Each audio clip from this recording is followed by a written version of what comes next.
নিয়ে মরতে চাও, এই আমলটা জীবনে একবার হলেও করে নাও, মৃত্যুর আগে করে যাও। এমন কি আমল, যে আমলটা মৃত্যুর আগে একবার হলে করে যাও।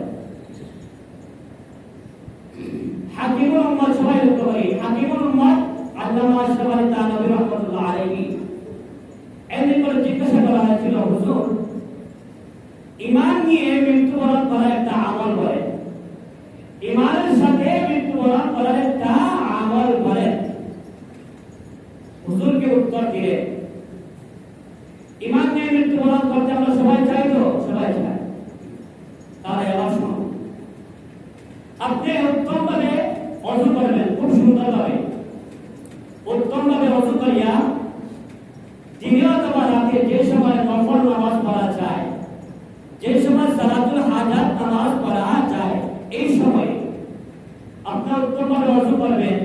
ওযু করিয়া 2 রাকাত নামাজ পড়বেন। কেন?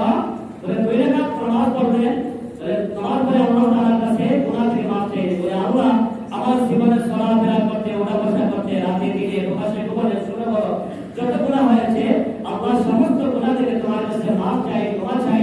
এই নামাজ 2 রাকাত করে তোমার কাছে মাফ চাইলাম, মেহেরবানি করে আমার 2 রাকাত নামাজ কবুল করো, আমার জিন্দেগীর গুনাহ মাফ করো। বলুন না সুবহানাল্লাহ।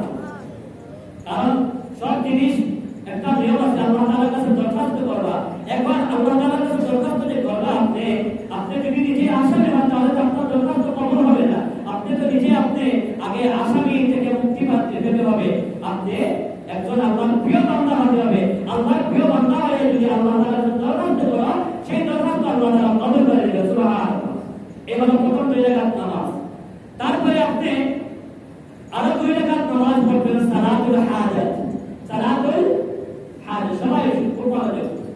সালাতুল হাজাত 2 রাকাত নামাজ পড়িয়া প্রতি শান্তি ভাবে নামাজ পড়ে, একা একা নিরিবিলি পরিবেশে শান্তভাবে, রাতে হোক অথবা দিনে হোক, গভীরে যে কোনো সময় 2 রাকাত সালাতুল হাজাত নামাজ পড়ে কমপক্ষে 10 বার দুরূদ শরীফ পড়িয়া।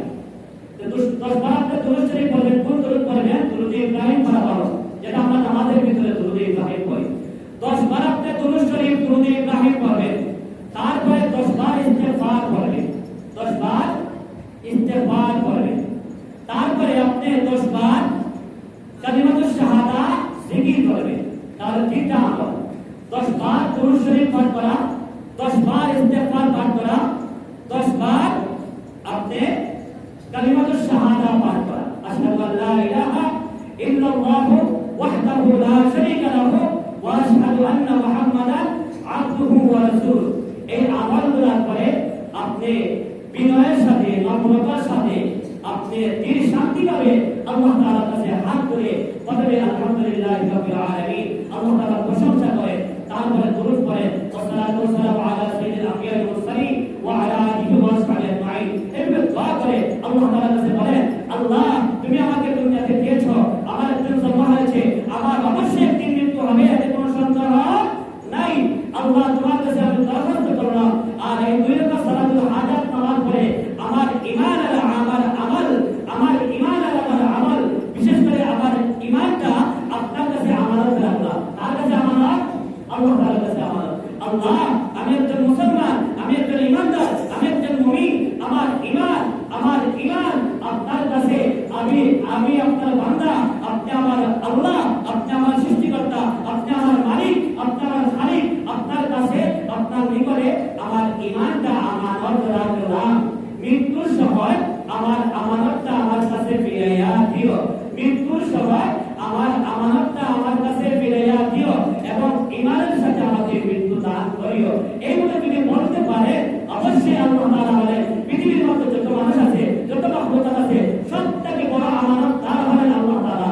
এর উপরে বড় আমানত তার কেউ হতে পারে না।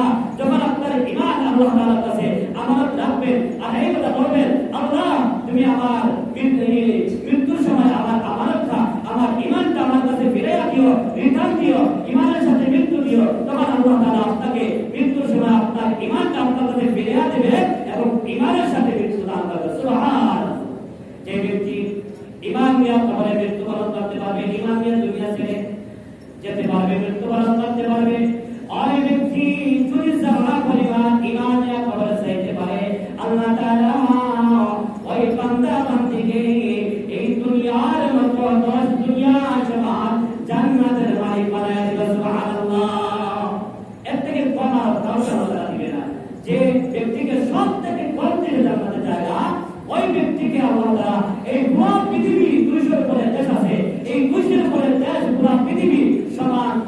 দুনিয়ার সমাজ